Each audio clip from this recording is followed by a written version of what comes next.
चारों अंडे यहाँ पर तैयार हो चुके हैं। अब चिप्स डालेंगे। अंडा और चिप्स हमारे यहाँ पर तैयार हो चुके हैं। हल्का हल्का नमक छिड़कूंगी यहाँ पर अंडे पर। बहुत ही मज़ेदार तैयार हुए हैं। काली मिर्च भी आप छिड़क सकते हैं हल्की सी। यहाँ पर लिए है मैंने 2 किलो आलू और यहाँ पर 1.5 चम्मच जितना नमक। यहाँ पर नमक लगाएंगे अच्छे तरीके से आलूओं को। यहाँ पर नमक लग चुका है आलूओं को। अब चिप्स कढ़ाई में डालेंगे। इसमें चम्मच वगैरह नहीं चलाएंगे। अगर आप मिक्स करना चाहते हैं ऑयल में तो वैसे कर लें, लेकिन अभी 5 मिनट के लिए अच्छे तरीके से पकने देंगे। ये देखिए मैंने 5 मिनट बाद यहाँ पर चम्मच चलाया और देख सकते हैं आप अलग अलग चिप्स हमारे यहाँ पर तैयार हो रहे हैं। बिल्कुल भी आपके चिप्स यहाँ पर नहीं चिपके हैं। यहाँ पर आप देख सकते हैं।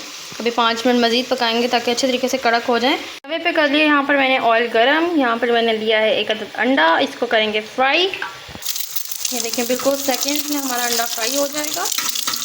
हल्का हल्का ऑयल डालेंगे। अंडा फ्राई हो चुका है। अब हम इसको प्लेट में निकालेंगे। बहुत ही कमाल के हमारे चिप्स यहाँ पर तैयार हो चुके हैं। अब प्लेट में निकालेंगे। चारों अंडे यहाँ पर तैयार हो चुके हैं। अब चिप्स डालेंगे। अंडा और चिप्स हमारे यहाँ पर तैयार हो चुके हैं। हल्का हल्का नमक छिड़कूंगी यहाँ पर अंडे पर।